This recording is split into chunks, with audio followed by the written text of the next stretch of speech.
conversation. Welcome to the SPSJ podcast. Today I'm joined by Grace, who's met up with our Vicar Andy Morgan and his wife Claire to give us an insight into what it's like to be a vicar and a vicar's wife, the challenges, the struggles and the joys that come with it.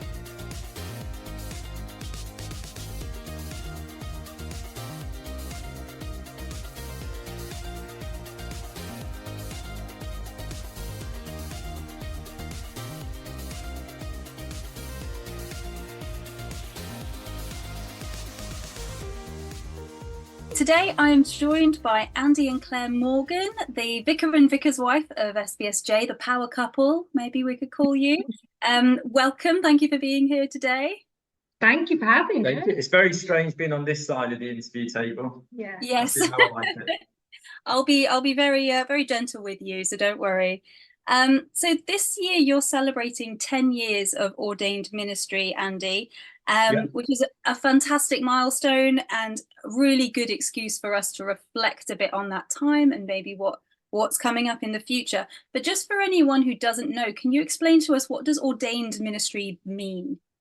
It's a good question. I think I probably know more of what ordained ministry means after 10 years than perhaps I did when I went into it. There's probably a few things that you're not aware of, but in essence the idea is that the church recognizes some people are called out of just being an ordinary person in the pew, so to speak, who helps out occasionally, to actually there's a calling for you to be doing more in an official capacity within the role of the church. And so some people then go off to train and get ordained, which means they wear the dog collar and they become a deacon for the first year, and then they have a second ordination where they become a priest.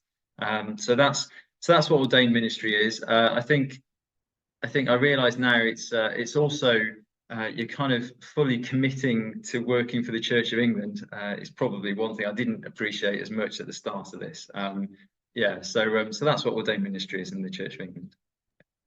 Thank you, that's really clear. So 10 years of wearing the dog collar specifically. And Claire, what does being married to somebody who is ordained look like? What has that meant for you? Well, I think I'm still in denial that Andy is the vicar, and it often shocks me when he wears his robes on a Sunday morning at the early service. That, oh goodness, he is a vicar, he's the leader of this church, but I'm super proud of him. I think it's an amazing job for him to be doing, and it's suited personality, serving people, serving God, and just loving people well. And yes, it's a privilege being here, isn't it? A privilege doing this job. I think it shocks a lot of people actually in Hereford, doesn't it? Yeah.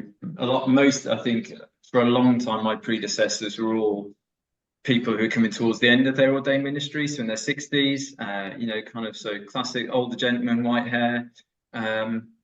So you've developed white hair. Well, the white hair has come very quickly in these last 10 years, but I'm for those who aren't from Hereford, don't know me, usually I don't wear my dog collar when I'm walking around the city, just wearing a normal shirt. So it's been really interesting actually. I think that the city have adjusted, haven't they, to someone who's a bit different.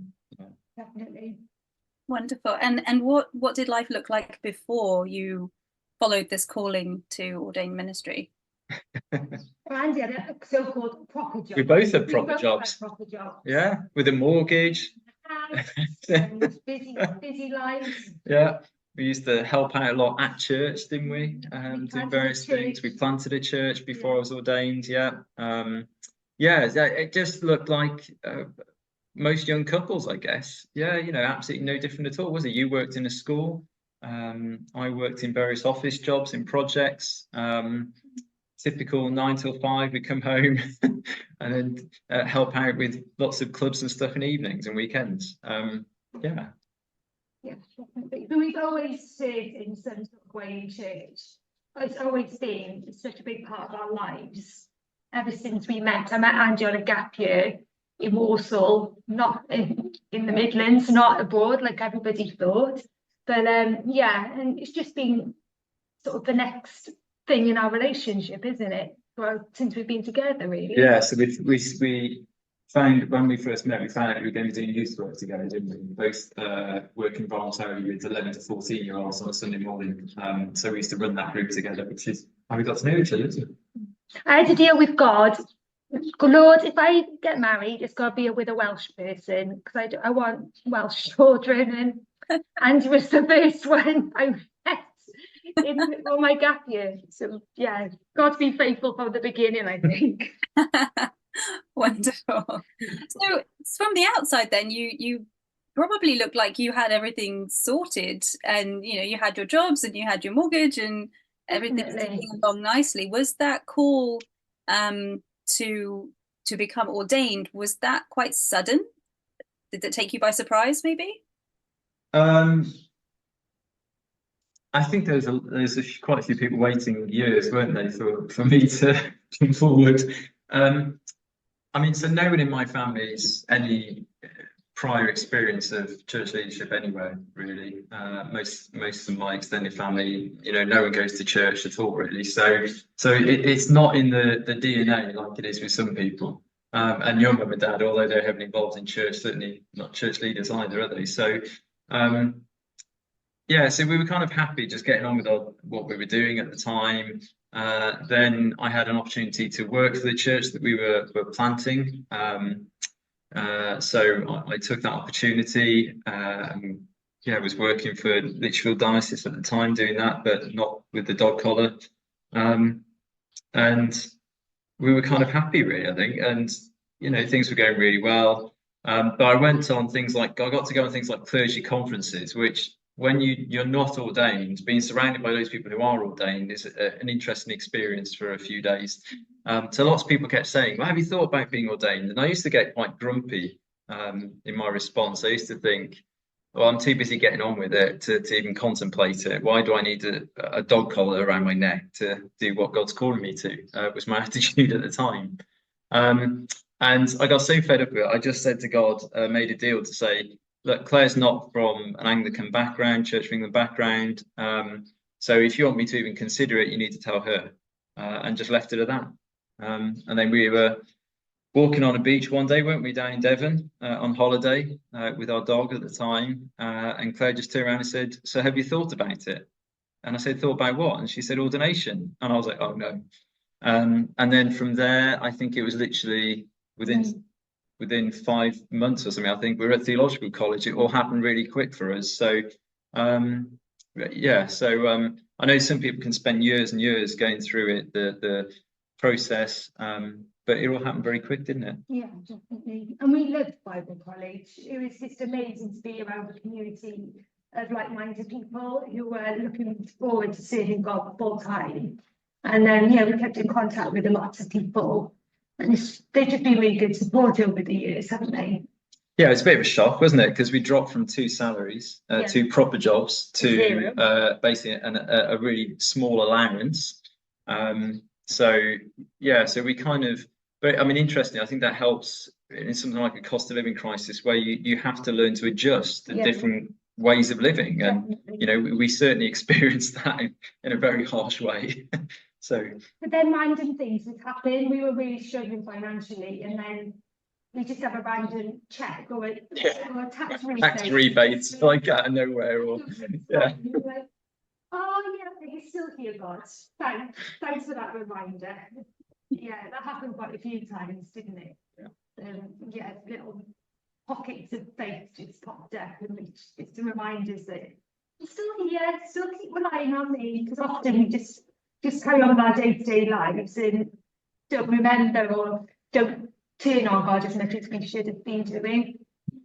So that was amazing. Looking back, so now we just reflect and think, God, remember when God provided at that time? And yeah, it's really cool.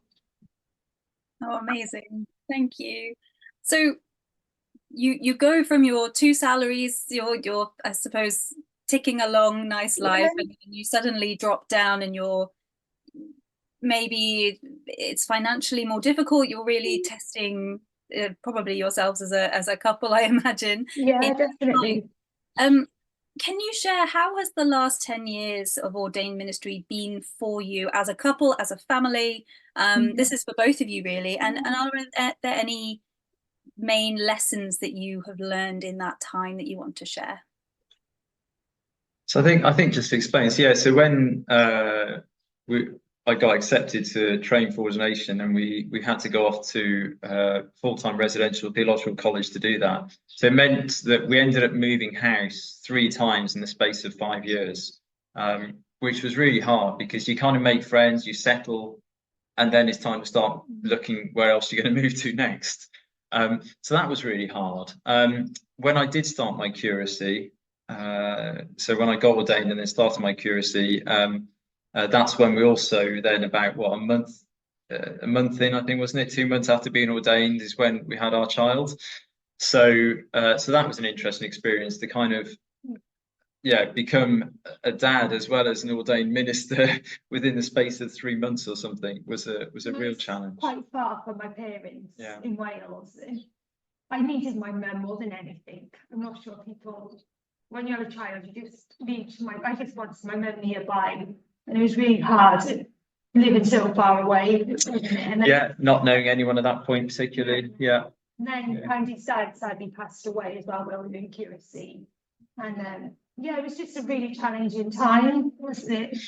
Yeah, there was just so much going on, wasn't there, really? And just so much adjustment that happens, isn't there? Birth of a new child, new house, new job. Like all those big things, all at the same time. To the system. And I got really poorly. I always suffered, like my mental health really, really suffered, and I've been sort of hiding it away for so long. But then when we did move to Hereford, there was a bit of I had quite a big breakdown, and I was just so fortunate. Like the NHS were amazing for me. They really dragged me out of a dark place. And like mental health, I know it's a big topic of conversation, but I think for me, we haven't got it together. You said at the beginning, we're the power couple, which is such a compliment, but we still have rubbish happen in our lives. Like we still get hurt, we still have emotions and feelings, and bad things still happen to us, even though we're seen as these super spiritual people. We're just human, like we just are human beings, and stuff happens, but we just trusted in God and have just learned to trust in Him with everything, with our child, with our job, with our mental health and our relationship. It has been hard though. Like I think curacy was a challenge. A challenge because, as I say, some of the stuff going on between parents, my dad dying, living in what was a challenging area as well. But in other sense, curacy, because you're not the person responsible, was, there's a lot of good times, wasn't there? I think being the vicar was a real difference and an eye-opener because you're the person responsible and there's nowhere to hide. And when there's other stuff going on, as well-meaning as everybody can be, and you're wanting to kind of take care of your family, everything else still has to get done. Yeah, definitely. And that's the real challenge, I think. The phone always that we've rings discovered. at 5 o'clock as well. Well, or in the evening, just as you're sort of like just chilling out, somebody rings. You're like, oh no, please go away. It's just part of it. I always hear that being a minister, being a pastor, is one of those jobs where there just aren't boundaries really. Very easy. That's true. You have 9 to 5. You have so much pastoral responsibility for people as well. You can't just turn someone away. Can't switch off. How have both of you, it impacts you as a family, not just you, Andy, but how have you been able to maybe juggle or try to balance out and set boundaries whilst you've been? I would say that's probably one of the hardest things is setting boundaries, because we live in community. We live next door to the church. Our child goes to the local school. We walk into town, we see people, and we really love that community being. But sometimes you just want to go into town without brushing your teeth and not brushing your hair and not seeing anybody. But you're bound to be point them into somebody then, aren't you? Always. But we love being here.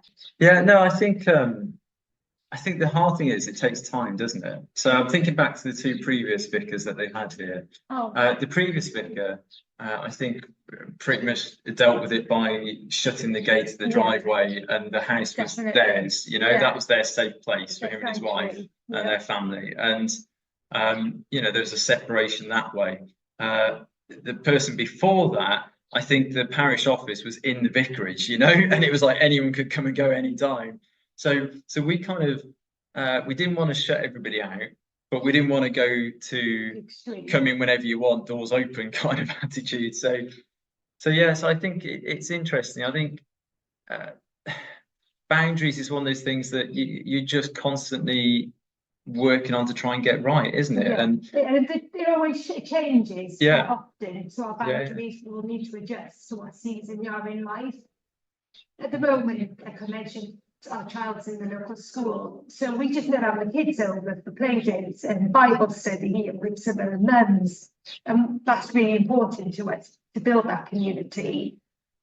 But then we just want to protect our child, so we don't, like you'll notice we haven't mentioned the name, which most people do, but that's really important to us to protect him as well. Well, and to remember that this is his house too. Yeah. This is his family home, and Yeah, he needs actually to be sometimes protected. he doesn't want people coming over, and we need to respect that too. So it's a balancing act all the time, isn't it? I think alongside the boundaries then, I think is one of the things I'm realizing more and more is you've just got to have incredible self-discipline, really, I think, to know when enough's enough and to stop for the evening, or actually and when to stop a conversation. oh yeah. Yeah, I often say to Andy, I'm done, stop talking about it, move on to something else.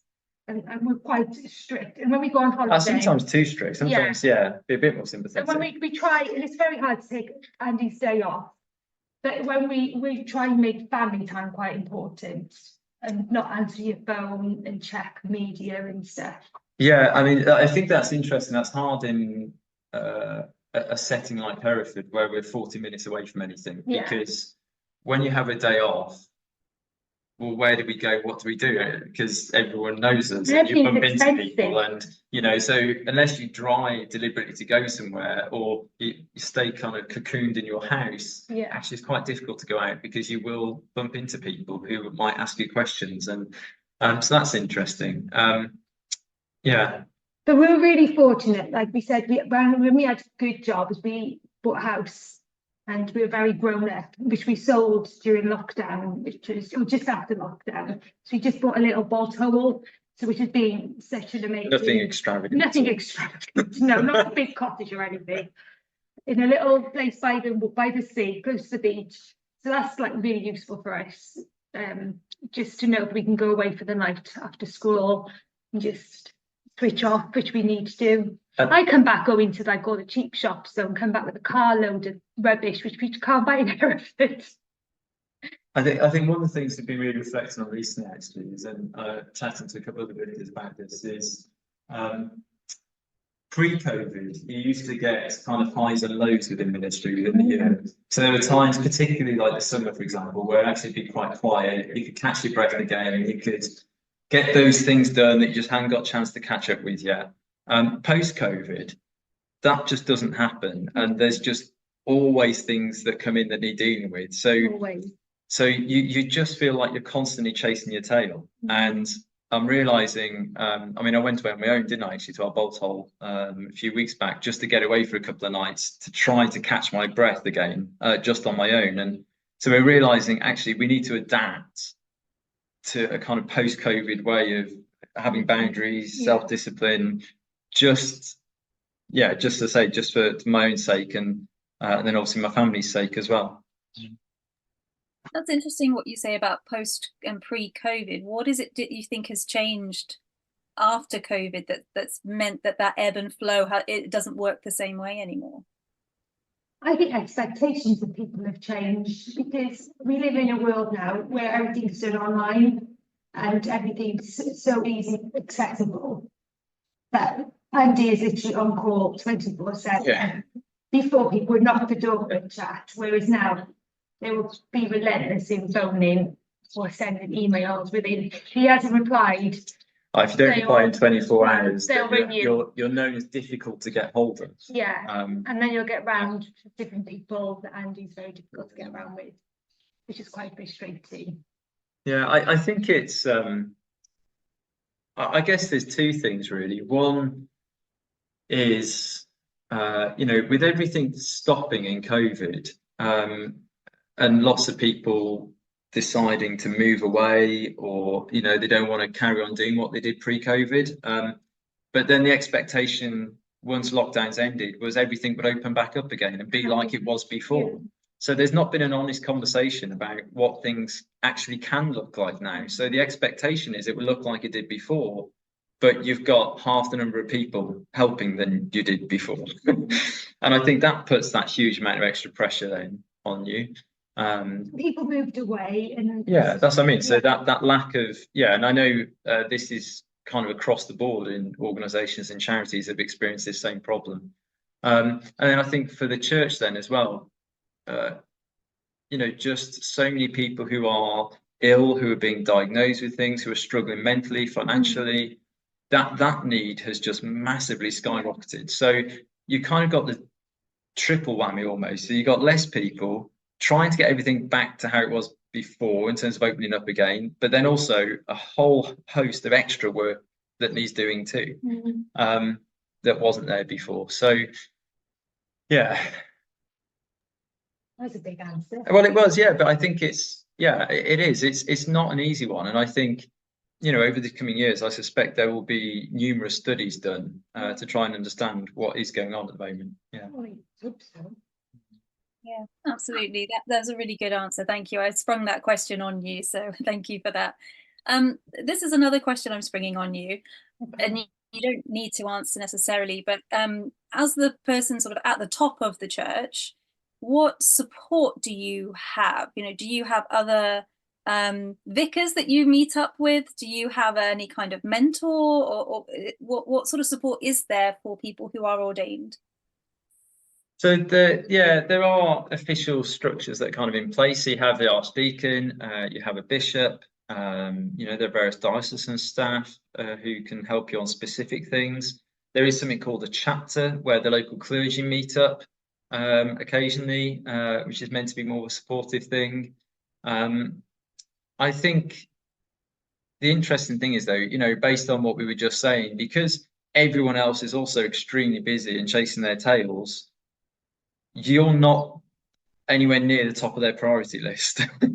So you really do have to take care of yourself. And I know people that I train with at college, even 10 years in, who already had been signed off long-term sick because they just couldn't cope.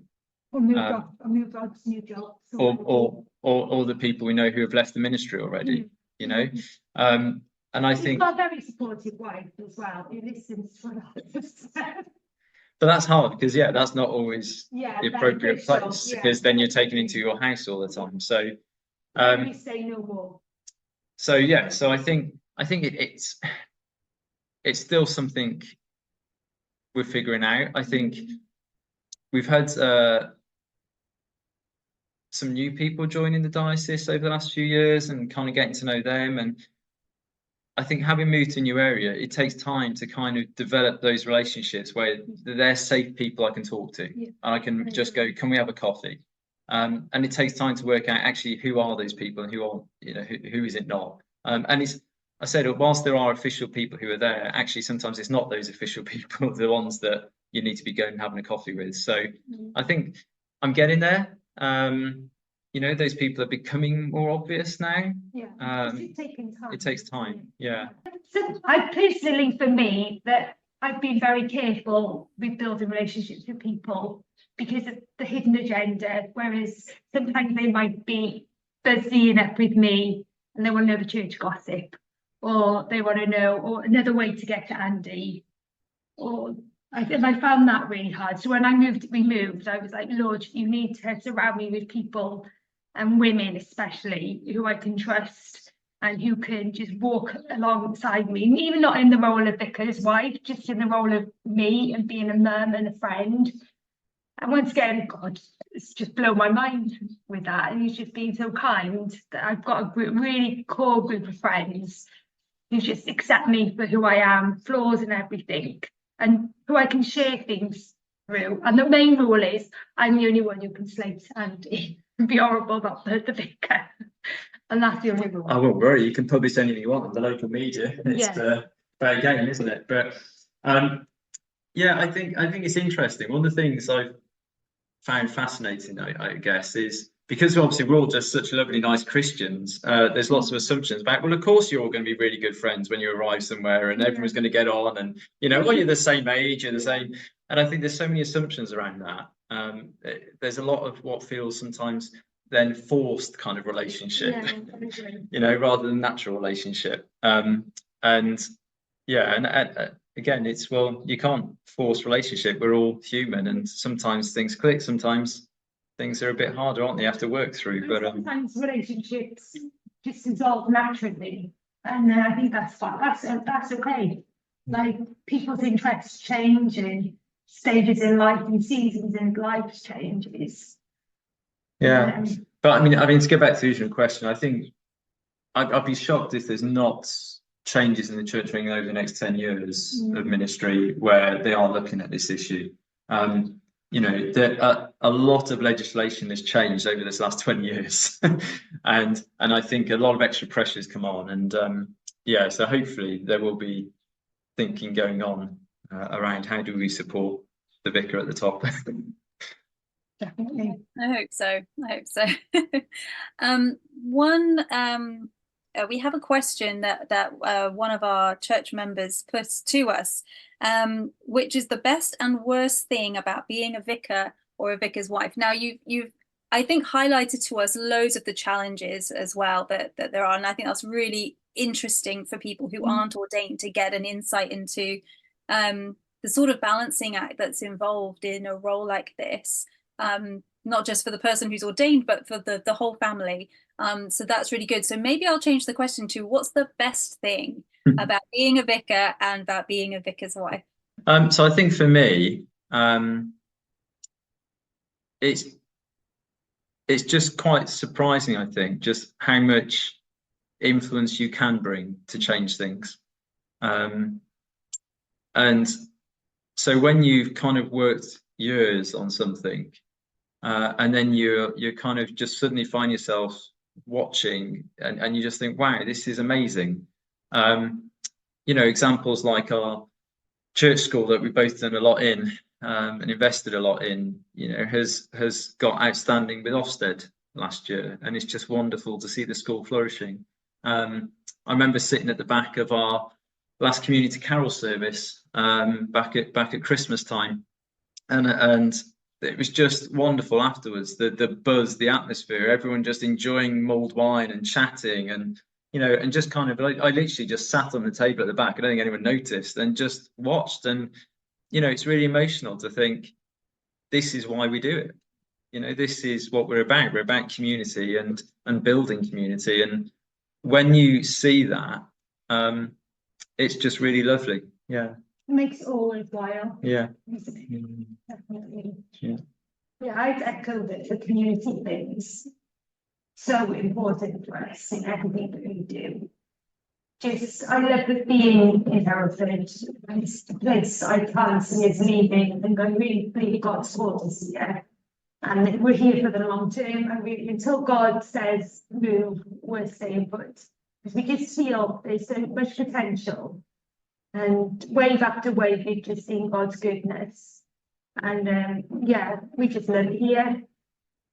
And that's the best thing. Yeah, and I think alongside all the tough things and the hard things about, you always get all the worst of society. You know, you do also get to see a lot of the best of society too, and be there for people, and I love see people coming out of things. That's my favourite thing. I do some voluntary work in a school, and I love it.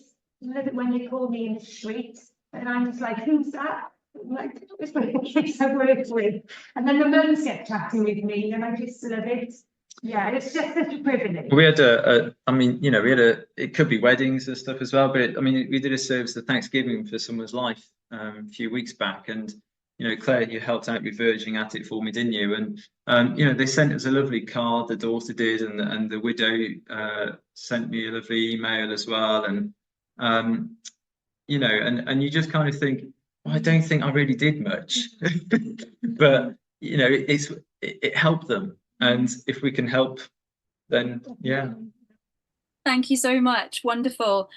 So that's looking backwards then. I've got one final question for you, which is looking ahead to the next 10 years. What do you feel that God might have in store for you in the next 10 years? And do you have any particular vision for SPSJ specifically that you'd like to share? Yeah, I think we're in the process at the moment of kind of reviewing lots of stuff internally, trying to work out. We launched a big project that I completed all the paperwork for about 5 years ago now. So 5 years in, it seems appropriate to be reviewing everything again for the next 5 years, really. We know mental health and well-being is a huge issue across our society at the moment. We know so many people are struggling for so many different reasons. And I think one of the things I've really been reflecting on is there are so many things out there, self-help books, meditation techniques, all sorts of courses you could go on to help you look after yourself better. But it just feels to me that actually the church is the only one, though, who can not only offer that, but then offer the extra bit of, oh, and by the way, that situation that's causing the stress in the first place can change. That's what Christianity is. It's hope that things can change. And, because we have a God who conquered death, that's not the end. It can be different. And I think that's what excites me really about this future season is not just being there for people, helping them to take better care of themselves, speak out when they may be not speaking to anyone at the moment. But then actually, through coming to know God, really believing their situations and their lives can be transformed. And then, as I say, go back to the best bit of being a vicar, the hearing those stories then of what's going on.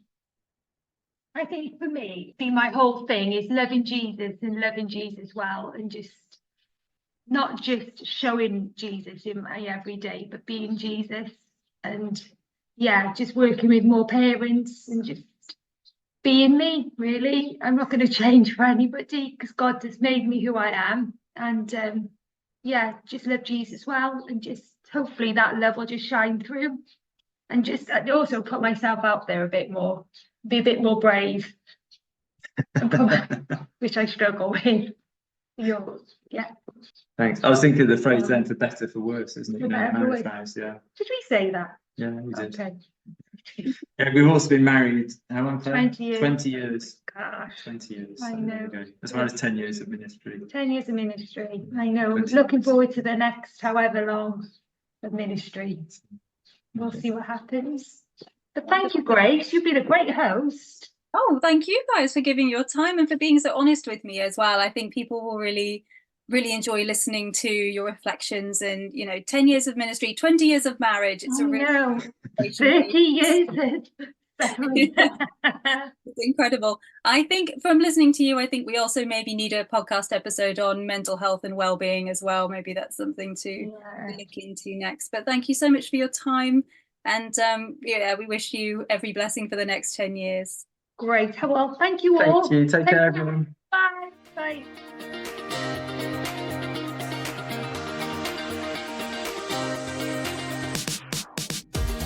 Well, thank you so much for Andy and Claire joining us, and for Grace taking the time to meet up with them and have a little chat. What a helpful insight it is for us into the life of a vicar and his or their family, and the struggles and sometimes the temptations and the life that comes with ordained ministry. And as we come to reflect on what Andy and Claire shared now, I want us to turn to God's word and hold these verses that Paul wrote to the Thessalonians, chapter 5. And he said, "Now we ask you, brothers and sisters, to acknowledge those who work hard among you, who care for you in the Lord and who admonish you. Hold them in the highest regard in love because of their work. and live in peace with each other. Sometimes we don't even think about the background of our vicars. We think this is them now and this is all they ever have been. But Andy's had such a broad background before coming to ordained ministry. Maybe there's something there about God's call on your life and what he wants you to do, the unexpected. How can you prayerfully pursue what God is calling you to? But I want us to think about this idea that all Christians are commissioned to do the work of the church. Sometimes we can assume that the vicar or other leaders within our church are getting on with everything, that they're holding everything together, and it's okay because someone else will do this, that, and the other. But we all have a responsibility as part of the church. We're all commissioned by Christ to go and make disciples, whatever that looks like. So I want us to be challenged by that idea that how can we help ourselves and support one another within the church before we rush and run off to the vicar for his support. And sometimes that comes in the form of small groups. I wonder if you have small groups or cell groups or house groups, whatever your church might call them. What's the support like within those? Is it simply the idea that you meet up for a Bible study once a week or fortnightly? Or is it more than that? Because if we learn to support each other within those groups and be church within those groups, then actually the vicar holds that all together rather than always being at the beck and call of everyone. And now I know Andy, and that's not to say that he's not there to support everyone. He certainly is. But we need to think about those boundaries that he mentioned. And he mentioned too about this rhythm of ministry life, the highs and the lows. Usually you'd get a bit quiet in the summer holidays as there wasn't as much going on. But since COVID, he said that there's no longer those highs and lows. It's just a constant flow of everything. It's skyrocketed the needs of people. And we live in this society now that is chronically anxious. And the needs are so vast of the people within the church. We know how vast and broad the dynamics of the church are, that we assume the vicar can deal with every single request. It's not like we call the fire brigade because there's a fire and they have a specific field in which they're able to help us with. Actually, the vicar is there to respond to like every need that we have.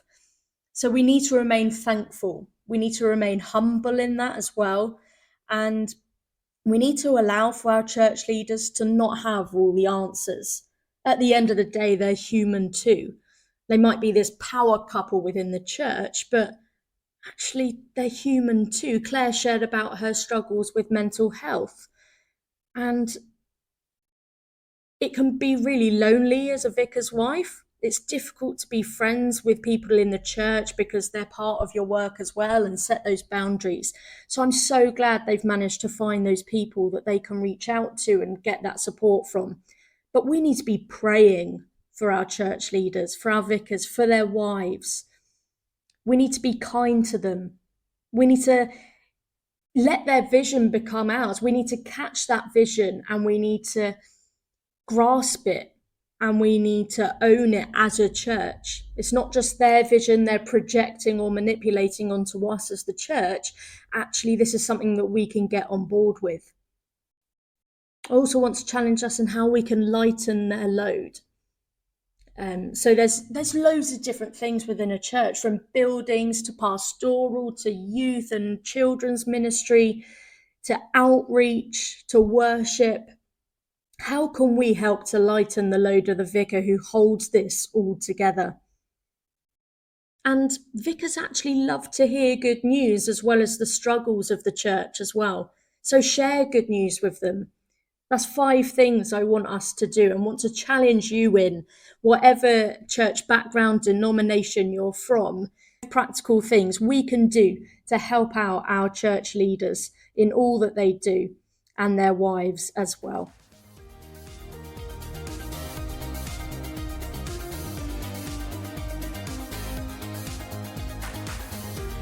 Thank you so much for joining us today. We hope this episode has got you thinking, and please share this conversation with someone as we continue to learn and grow together. We look forward to you joining us again next time.